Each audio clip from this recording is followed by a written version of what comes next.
Hoy es lunes 8 de septiembre de 2025. Today is Monday, September 8, 2025. And we are going to prepare a last video, evidence video, explaining all the medical evidence we have available right now of the toxic gazing chronic exposure done by the progenitors since childhood. I'm going to explain at this moment a little bit of the precedents before beginning to explain the documents that are here. Since childhood, I have had medical episodes that had not been explained by my pediatricians. Constant nose bleedings, allergies that did not became better with Allegra or Flonase, or even out-of-the-counter or in-the-counter medications. Well, they didn't got the allergy better. And I also had, since very child, since around 4 years old until 12 years old, a constant issue with peeing at the night in the bed. And then the progenitor female will come to me like, you are spending too much sheets getting them dirty. You need to learn to go to the bathroom. You cannot keep doing this. We will get medical help. Well, the issue was that this is not a normal peeing, childhood peeing in the bed issue, bedwetting issue, because sometimes it happened twice in the same night. And, well, the progenitor female also used it for social gaslighting and psychosocial imprisonment. So at that moment, I was not even remotely aware of my progenitors being narcissistic, especially about the psychoaffective or bipolar disorder my progenitor female has. And well, she has mood disorders and mood swings that sometimes, well, she becomes more passive-aggressive, violent, and she can come like, you are just making me work harder cleaning sheets. I am got such a good caregiver and good caring godmother, and you are just making me having extra time and extra work in this. You need to go to the bathroom, learn to go to the bathroom. Well, eventually later in life, when I was 33, 30 something, they began to cause the very same kind of bedwetting again in adulthood. And that is when you know what they did in childhood was not a bedwetting of childhood, it was them causing it. And I was even given studies by the pediatrician, radiographies of my urinary tract, and everything came back normal. The pediatrician couldn't explain. The bedwetting suddenly stopped at 12 years old. All right. These are kind of the most important precedents in infancy. It must also be understood that they had always planned me being in this room, in this concrete room, and this is the room that is most prepared to implement chronic toxic gazing. Well,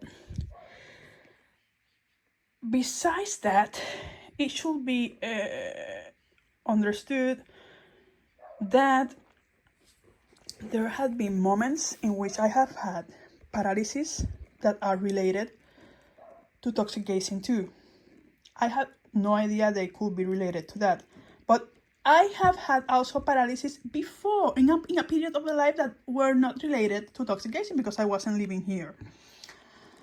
So, it is possible. The real medical diagnosis in my case are ADHD, that probably was also caused by them with the toxic gazing in childhood, but that is right now real. I can function at normal as me with Adderall, and I may have a secondary narcolepsy diagnosis too, because I do have signs of having cataplexia, but it doesn't seem to be the primary narcolepsy is a secondary narcolepsy. Now, let's explain this. When I began to be aware that the progenitors were committing abuse, and it took an awful long time to even begin to realize they are committing psychological abuse, not even able to be conscious of the magnitude of this house of tortures being designed for enable in situ toxic gassing generation that is chronic and permanent. Well, at that moment, I went to the FBI to report them. No one accompanied me. I asked one of my sisters to come with me. She didn't. She said, there is nothing happening here. And they knew that was what that was happening because this is a narcissistic family. Well, I went to the FBI.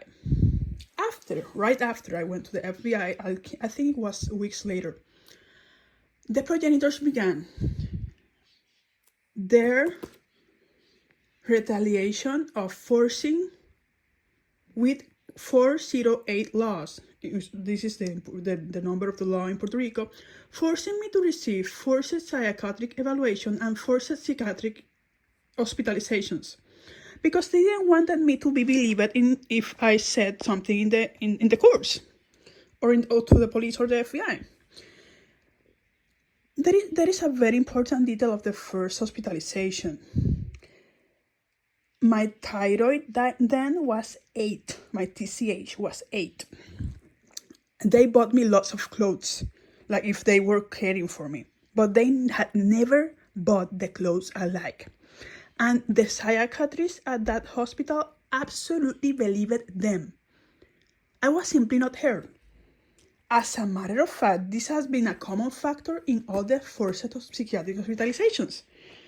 I had never, if you see these reports, I am showing the reports of the last one.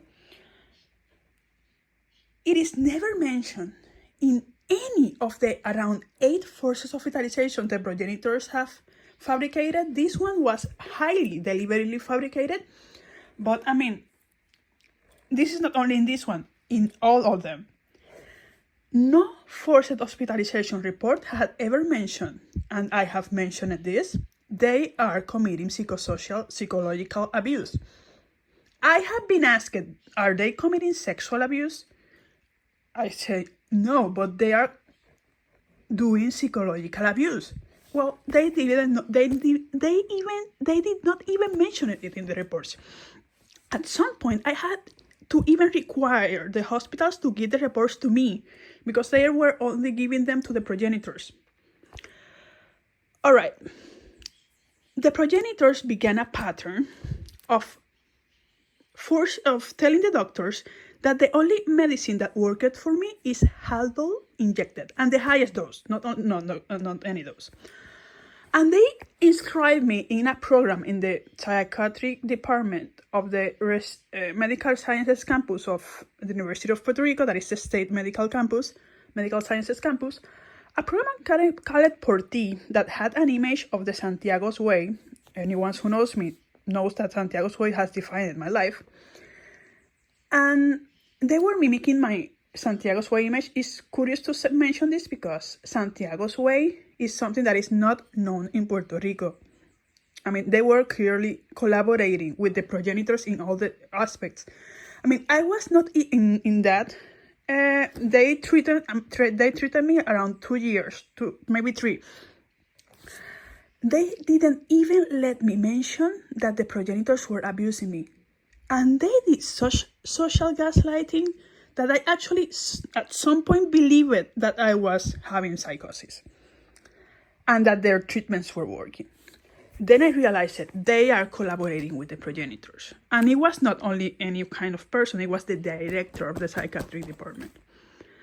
When I realized that they were collaborating with them and that they weren't covering them because the Haldol injections cover up the sad very symptoms that the progenitors cause with carbon monoxide toxic gassing, especially the Parkinson's tremors in the hands. That is why cogentin never worked. Well, when I realized that they were doing that, and this is crucial because when I was hospitalized in the Federico Trilla Hospital in Carolina, that belongs to the that department of psychiatry, at least the psychiatry wing, when at that emergency ER room, I was already able to say to them, they are toxic gasing me. They are using toxic gas. Do toxic gas testing. Necesito, o voy a decir en español, necesito que hagan análisis de toxic gas. Están intoxicándome con gas. Well, this emergency room said Puerto Rico doesn't have the testing for that kind of toxic gasing. And they simply did toxic gasing testing of drugs like cocaine and that stuff. No, that is not the thing that progenitors use. At this emergency room, I was literally already able to verbalize, to express they are using toxic gas. Well, what happened? The mere saying they are using toxic gas to intoxicate me, for them, was criteria for going directly to psychiatric forced hospitalization, and even more although was used. Why this is important to be known, and they even use toxic gasing inside of the hospital. That is how coordinated they were with the progenitors. Why this is important? Because they lied, and I eventually found it out. The fact is Puerto Rico have all the capabilities to test with a specialized test specific toxic gases. It even went further. They did a CMP. A CMP, that is a complete metabolic panel test, is a blood test, has a very crucial lab test, that is the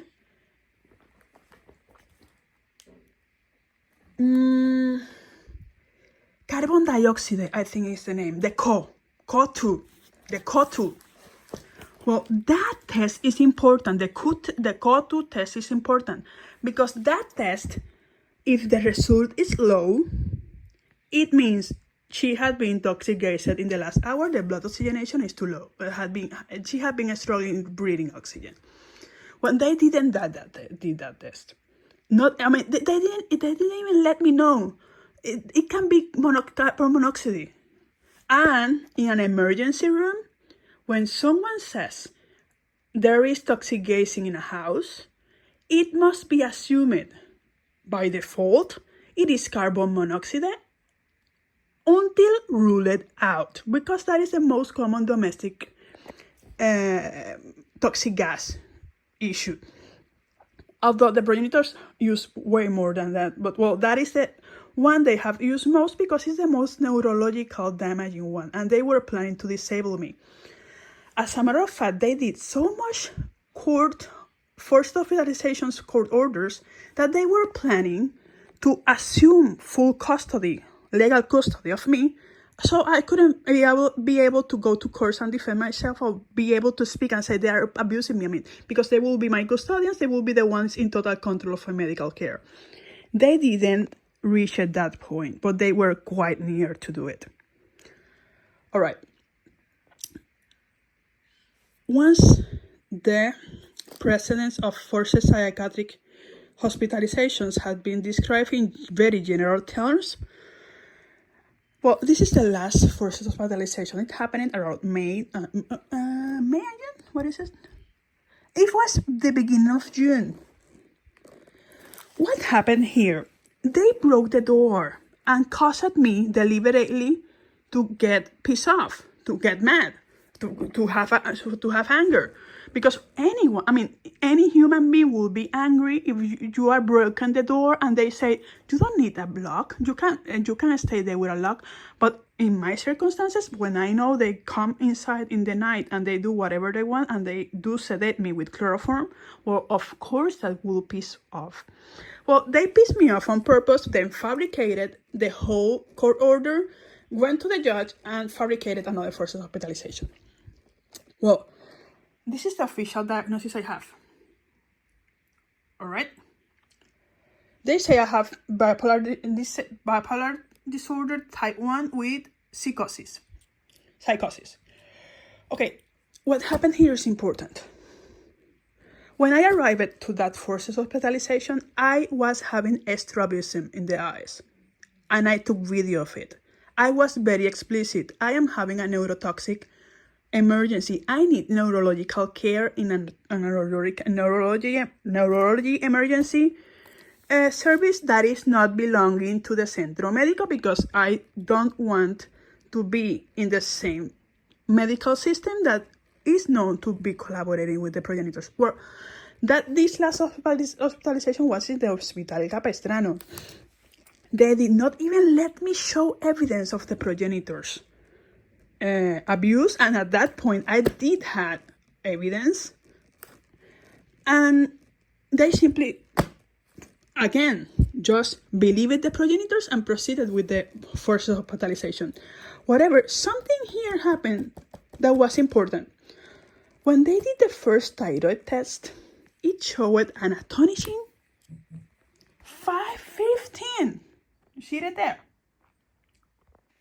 That was the first one.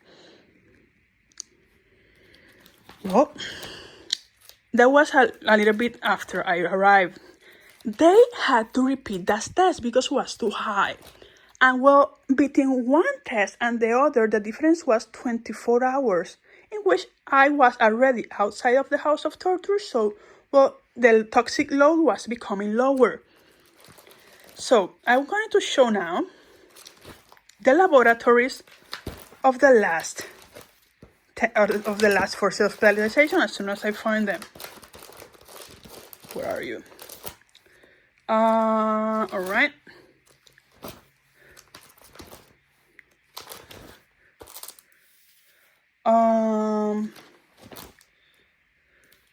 I am trying to find. Okay.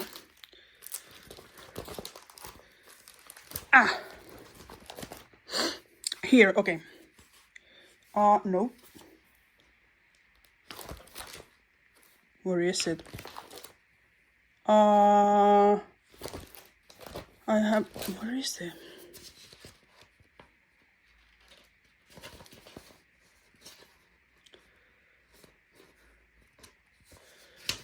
I'm trying to find it. Okay, this is it. This is the second TCH test of the forced hospitalization.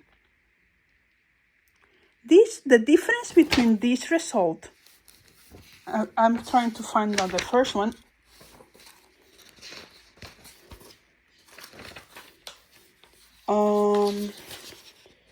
Okay, here is the 15.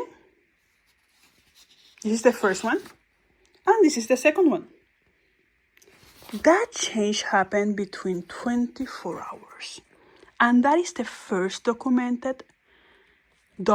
medical document that says TCH changes had been always caused by toxic gazing exposure. This means that my supposed Hashimoto inflammation, yes, I have Hashimoto antibodies, and supposedly the progenitor says he has Hashimoto, but the fact is they don't drink their meds. They simply try to project the sickness that they want to eventually cause me.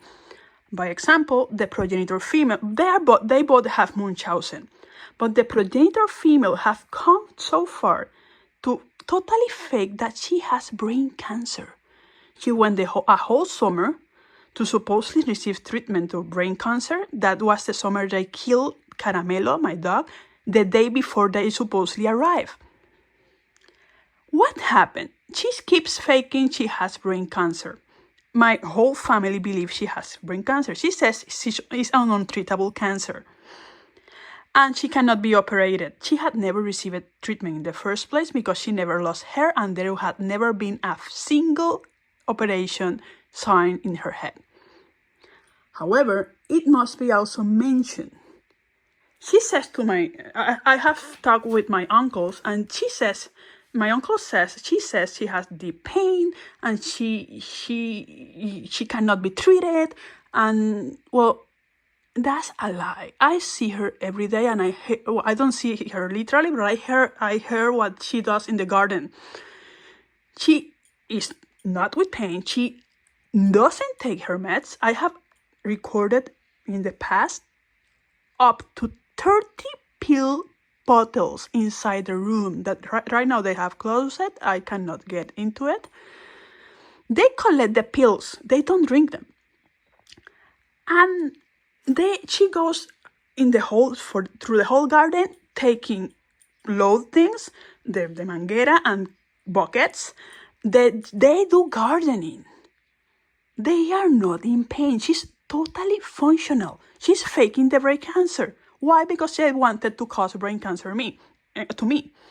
And it is quite known that the toxic gases they use in this form of tortures do cause cancer, especially brain cancer. It is quite known. Well, the thyroid dysfunction issue in this first hospitalization was important because if you, as I mentioned you in the first hospitalization, the TCH was already an 8. I mean, they were already fabricated. One of the arguments they have used to force me to take meds, sometimes, not the only one, but sometimes, is that I have problems with thyroid. I need to take my meds. Because if I have TCH high, I have psychosis. They used the high TCH, and they did it in the first hospitalization to say she has psychosis because she has a high TCH. The fact is they are fabricating it. Now, I'm going to show that particular lab through the years, the ones that are available here. I have laboratories from 3 years. This is the first one. This is the first TCH. We have a 10 here. Please notice all these changes in TCH are the last ones without taking Synthroid. My thyroid TCH normalizes without Synthroid. I'm just showing the TCH. Here you have a 6. Right, okay, you have another lab here. My vitamin D labs have been also very chronically low because, well, I am forced to remain at the house of tortures, at the room of tortures at the moment. You have had another TCH here. The most important TCH to show right now. Here you have another one. This is a normal one, right? I'm just showing the TCH right now. This is the lowest I have had. In this moment, I wasn't already using Synthroid. I stopped taking it, and I explained when I explained it to the endocrinologist, these TCH changes, all of them are without me taking Synthroid. Then the thyroid normalizes by its own. She said this is very, very, very rare. Usually, when you begin to have Hashimoto's, the Synthroid must be used forever. But well, stop using the Synthroid because it has happened that when I use Synthroid, well, I began to have hot flashes related to hyperthyroidism. So I become from hypothyroidism to hyperthyroidism. All right.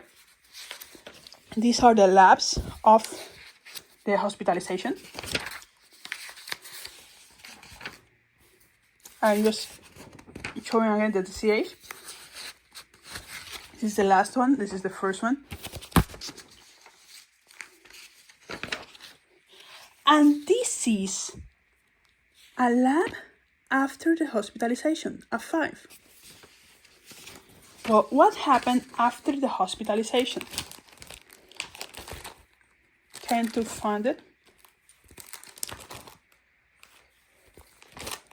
Okay, I don't have it here. But I just let you know the TCH result normalized to 3 after Those ones. I'm trying to find it. Aha, here. No, this is not what, this is 2024. All right, I will try to find that lab later. All right, but I just, after the hospitalization, this was the immediate first one after, I did another one and the result was a 3. I mean, my thyroid normalized. So, we already explained the issue with the thyroid. Now we are going to explain issue number 2, the renal toxic load. Well, an issue that my generalist doctor have seen in my labs, and the generalist doctor was the first one raising concerns about discrepancies in my labs that were not explained. Although she didn't believe me totally when I said, well, she believed me the last time. But because, we discussed all this and she said, this is carbon monoxide, this is toxic gassing, carbon monoxide toxic gassing. She actually changed my main diagnosis from the schizophrenia psychosis, that the progenitor says. She changed it. It was changed to the medical code for toxic gassing, intoxication of carbon monoxide. Well, finally, the diagnosis begin to change to the real ones, but it has taken years to reach this point. Well, the problem with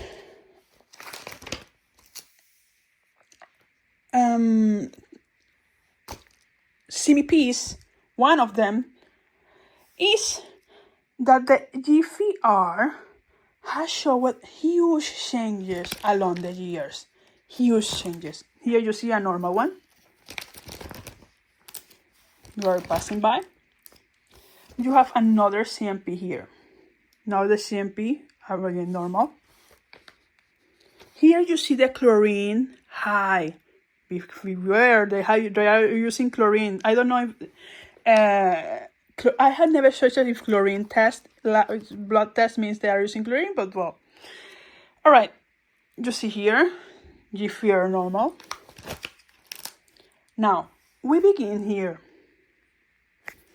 You see a drop in 77 on the GFR. All right. Now here we have another GFR of CMP here. Now it went 90.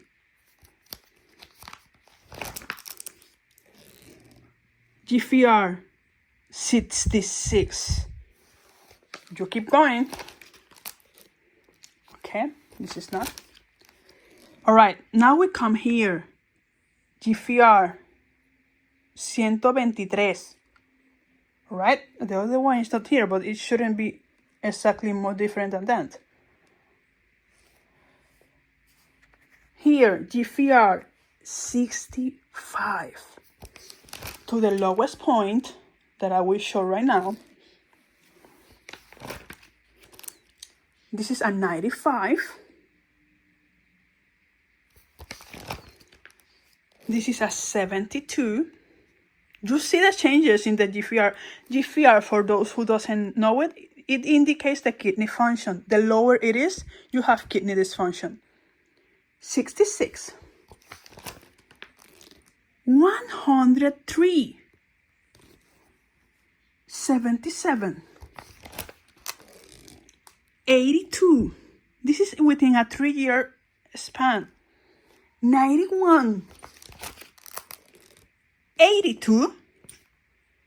This is when my generalist doctor raised the alarm. 62. She classified me in renal failure stage 1 or 2. I don't remember exactly what. She classified me in renal failure.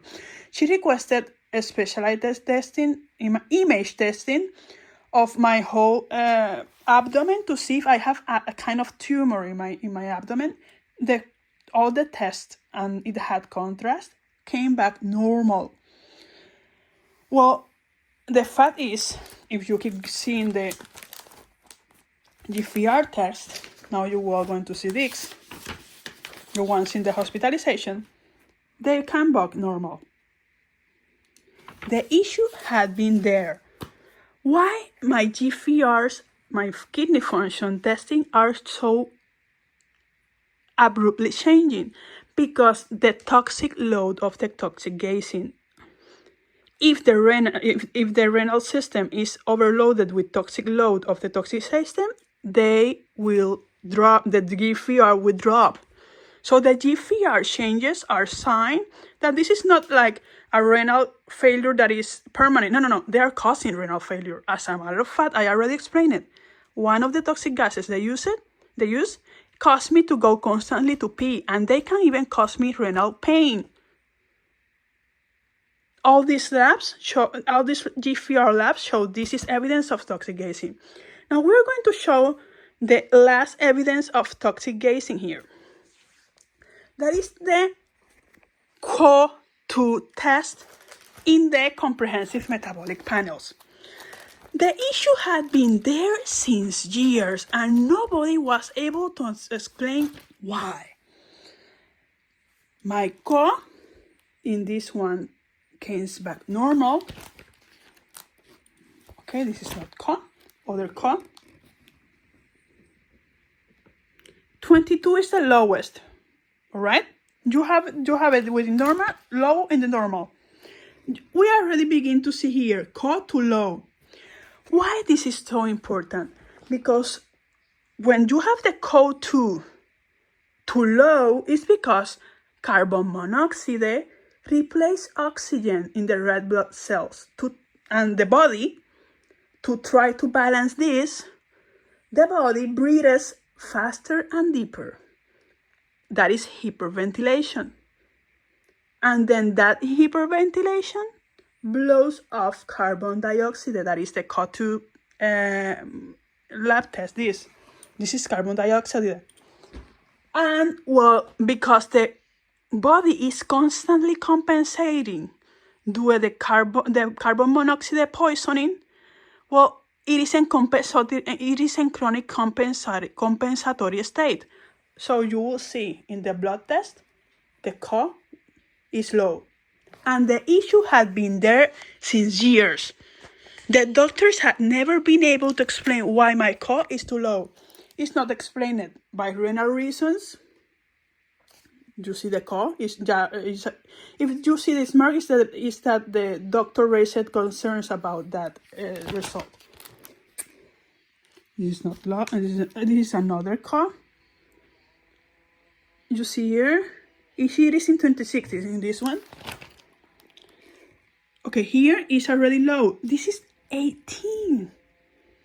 This means that my body was absolutely toxic gassed with carbon monoxide before that lab. We keep seeing it over and over and again. The carbon dioxide keeps coming back low. Again, low. This is orange. Carbon dioxide, low. Carbon dioxide, very low. Carbon dioxide, low. This one is normal. All depends on how much toxic gassing I got before the lab.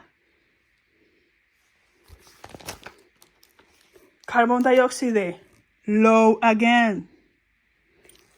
Carbon dioxide, low again. Here is normal. Here becomes low again. And now we're going to see the last ones available.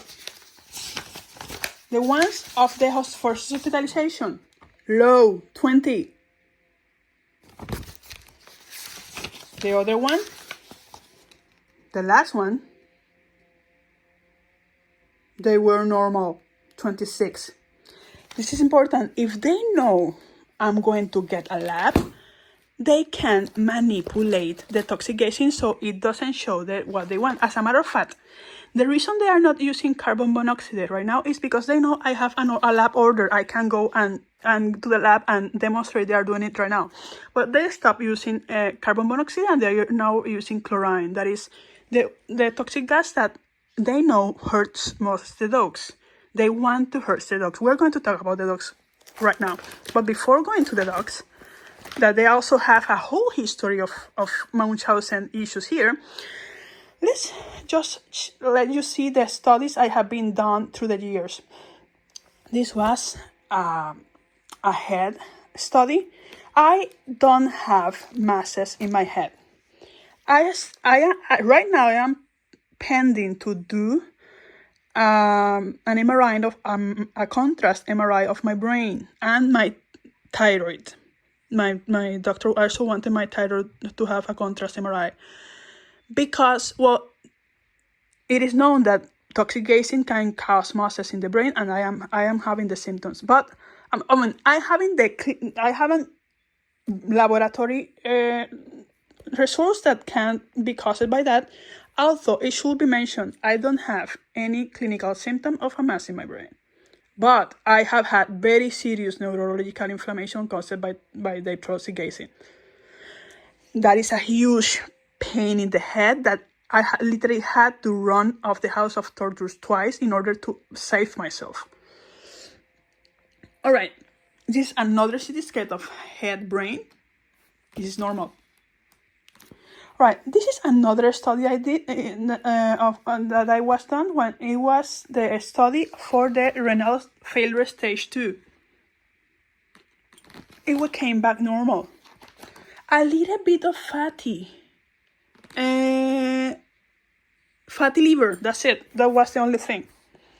Now, this study is even more important because I have had a history of sudden tachycardias and bradycardias both, and the bradycardias are known to be caused by sudden blood oxygenation drops that I also have when I wear the Apple Watch kept constantly showing drops of blood oxygenations onto 69% of blood oxygenation they had no explanation. However, this test was the Holter test for the heart and the stress test for the heart. I was given because, well, the arrhythmias were up to 210 BPMs per minute. And, well, that is a concerning high heart rate. It's very sudden along with chest pain. Well, it was very brief, but it was very painful often because they also caused very severe pain in the chest. Now it is known the toxic gas they use to cause this is cyanide. I mean, you put all the symptoms in ChatGPT and you contrast all the symptoms and you can see this toxic gas is this toxic gas is that, it causes this. The one that is most correlated with the symptoms of the tachycardia is cyanide, the same toxic gas that was used in Auschwitz and in the Holocaust, the Jewish Holocaust. Well, the fact is I have been done the heart test and they came back normal. So the tachycardia issue and the bradycardia issues can't be explained with a heart failure diagnosis. There is no heart failure. It is being caused by anything else. Now we know it's toxic gazing. I already knew it at the moment, but I just let you know it's toxic gazing. I was also made another study very important. I mean, I was having sudden blood oxygen drops. So, well, that classified me as asthmatic, right? Well, I had been also being caused for years chronic cough with a stertor. That is why the neighbors and everyone, when they want to play social gaslighting games, they fake exaggerated cough because they caused to me. Well, the cough issue had been there for years. So the generalist sent me to a pneumologist. The fact is that the cough disappears as you get out of the toxic gases space. And it can take a little bit to get out, but it disappears. And the fact is that the blood oxygenation droppings keep happening. Now we know chlorine specifically causes cough stertor, and I have had cough stertor in these last days. I mean, they are using chlorine. When they use it in low degree, where there is no starter, but if they use it in higher degrees, yes, it is. I'm just going to check if I have a starter, because sometimes you don't feel if you have it. I'm just going to check. Yes, I have it. I have it. You just heard it.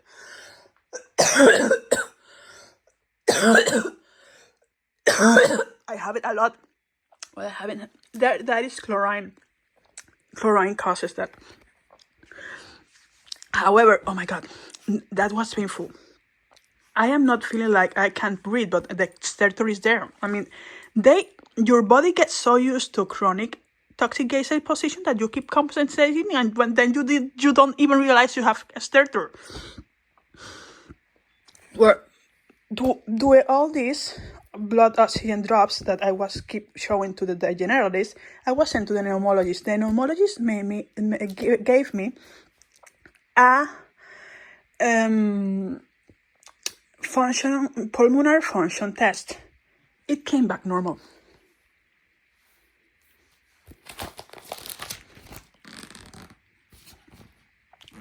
I did not have asthma. The pneumologist said, if you have some kind of asthma, it's reactive asthma, you are reacting to something, maybe you are allergic to something, you should see an allergist.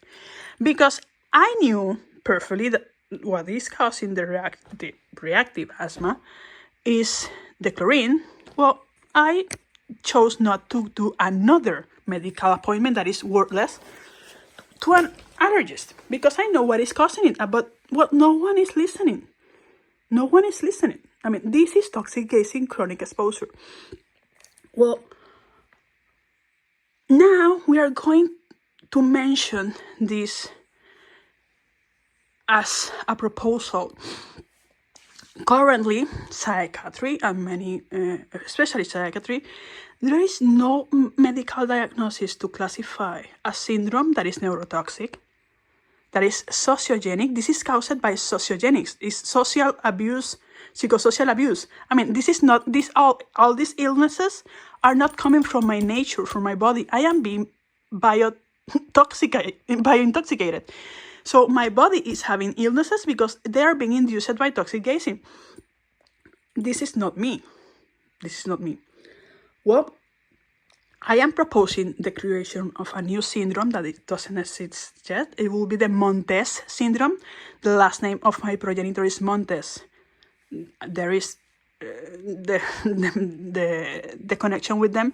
But MONTES Syndrome, what means is multisystemic, onset, neuroinflammatory,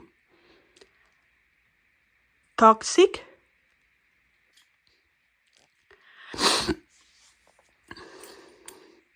I don't remember the E.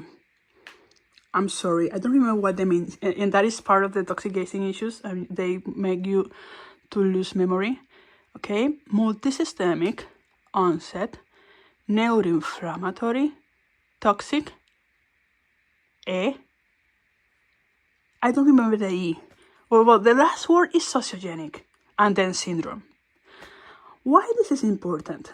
Because until this moment, no one realizes you can have a multisystemic, neuroinflammatory, toxic caused syndrome, totally induced by sociogenics. I mean, this is not even like biogenics. I mean, this is not my body. It's them considered. This in psychiatry has huge repercussions because, well, psychiatry, when I was first hospitalized, and I was with the director of the hospital wing, the psychiatry hospital wing of the University of Puerto Rico Medical Sciences campus. Please understand, this is the most important medical school of Puerto Rico. Well, that director told me, this is not related to social factors. What you have is biologically based. When I asked him, I mean, you are not considering this is being caused socially. And he said, no, this is not social factors. This is biologically caused. You have psychosis.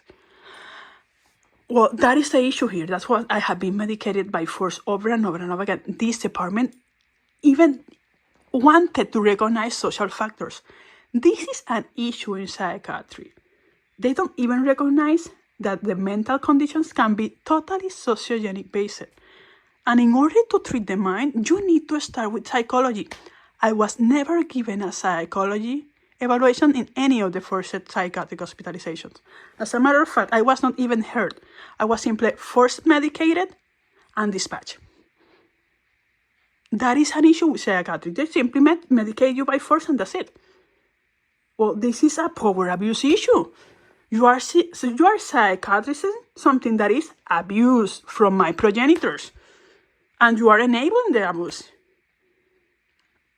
I'm trying to find out what is the word for the E. Let me write it down.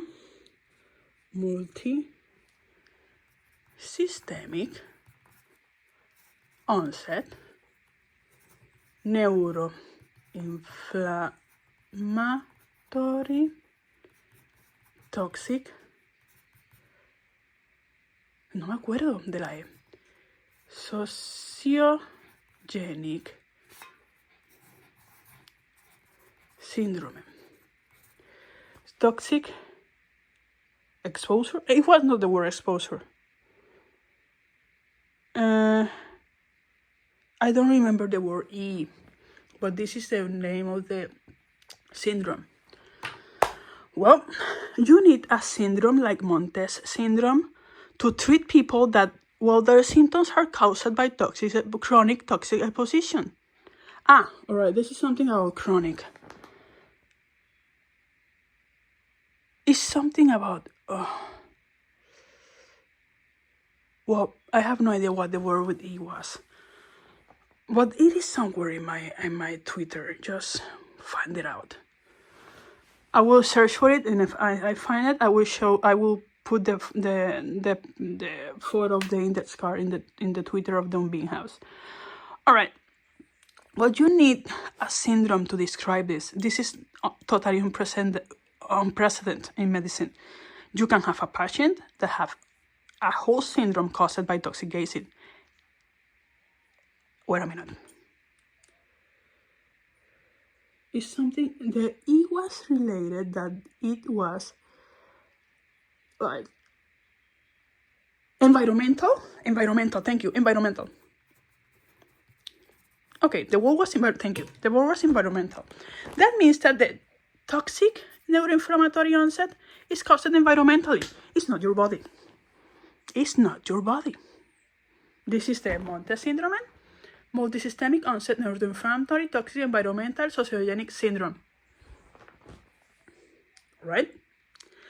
Why this is important? Because, well, it's not your body. No matter how much you first medicate me with court orders, the issue is with the progenitors causing the chronic toxic gas exposure. And yes, I have times I exasperate. Just to let you give you a very recent example, as I had been recollecting all this data and ordering in the Twitter, I became exasperated sometimes with the little dog because she can't stop scratching. And sometimes the noise bothers me. Well, the fact that the voice bothers me only sometimes is also caused by toxic gazing. It's not the dog. I need to remain grateful and patient with the dogs. I mean, these dogs had given everything for me. And now we're going to talk about the dogs. I have laboratory about the dogs too. Okay, these dogs have been tortured since years too. But, I mean, the progenitors know which toxic gas causes more harm to the dogs. Chlorine is known to cause a lot of harm in the dogs. Lots of harms. However, because the progenitors knew that the toxic gazing causes so much harm to the dogs, they also caused them deliberate infections over and over again, especially in the ears, but also in the skin. Why? Because they wanted to cover up that they were causing inflammation in the skin. The inflammation in case of Princess in the ears is so huge, she became deaf. She's not able to hear because her ears are too inflamed. Especially after so many years of chronic, it's not chronic, it's them causing ear infections that had caused some of her ear canal to become hard. Why this is important? Well, after I had remained the last 2 months here without getting out to nowhere, without taking the dogs with me. If I get out to somewhere, the 3 dogs get out with me, the 3 dogs, and I do not leave them with the progenitors alone at any moment. At any moment, if they by any chance were touched by the progenitors, I disinfect them immediately. Especially these 2, that are the ones that the progenitors infect them more. Well, why this is important? Because the last year, this dog had been forced to go to the veterinary almost monthly. Well, monthly, if not more than once per month. Because the progenitors this last year have been causing them infections over and over and over again. And I knew it was them, but I was able to do nothing because, well, as soon as I would leave to the work, they would infect them again. And it was very sudden. You could see the dog's ears fine. And when you immediately came back from the work, they were already totally infected. There you see the inflammation right now Princess has in the one of the legs. There is the one in Minnie's leg. They are both inflamed. And you know the chlorine exposition is higher because you can smell, especially Minnie, the chlorine in the eyes. Their eyes become hot. One of the Minnie's eyes begins to suppurate. Way a lot. I mean, these progenitors know how to harm the dogs. As I said, after I finally began to have the dogs at all moments with me, their infections fully stopped for the first time in a whole year. They had suddenly, I mean, when I cleaned her ears, well, they became infected again. And the veterinary said, well, they are not working. Maybe they are becoming resistant. Well, wow. It results that if I stay with the dogs at all moments, they stop having infections. And suddenly, the air cleaner and the shampoo work. At some moments, if they leak too much, the skin becomes very irritated. And I have to bat them, especially Minnie. I have to bat them. Something that has proven to work to easy her skin inflammation is simply putting them coconut oil. It doesn't fully stop the inflammation caused by toxic gazing, but it helps him. It helps. Here you can see some of the tests that were done in the dogs. Minnie.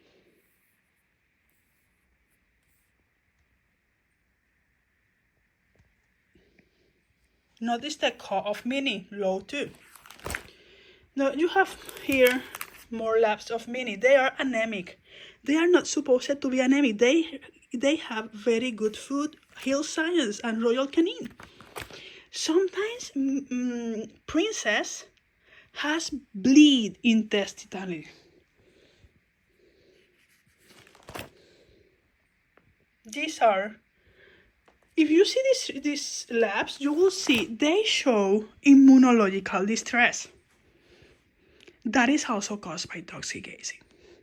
Their labs can also demonstrate, and the history of especially the last year, how they had one infection after another, over and over and over again.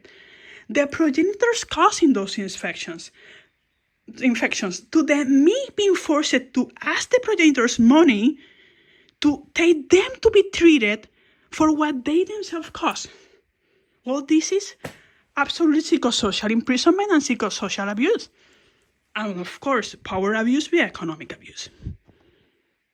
And then they say, we are so caring with the dog. You hear them talk them like, mi princesa, mi amor, preciosa, mi vida. See, they taught the dogs with love bombing voice, while they don't talk to me. They only talk to the dogs because they have this obsession to compare me to dogs. Well, at the same time they talk to that way to the dogs, projecting themselves as caring pet owners or pet guardians, they keep trying to kill them. As a matter of fact, they killed the cat. The cat was poisoned and became totally yellow, and I was totally unable to do anything except placing her here and help her to be to have company while she died. She died beside me. And the fact is, these dogs can be killed at any moment. Either because they killed them directly, that can happen, of course, but especially because they know which toxic gases harm the dogs more than me. And what they want to do is harm me psychosocially. And if they want to cause me emotional pain, what they will do is cause hurt to the dogs or kill them. Well, this is the finish of the medical video exposition.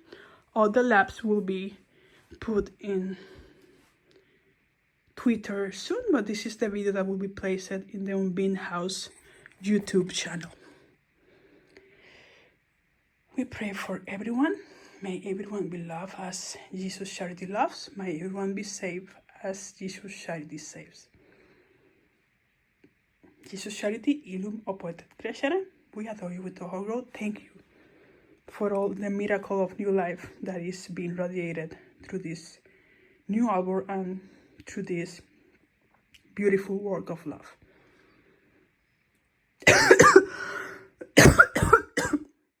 Jesus Charity, we adore you with the whole world.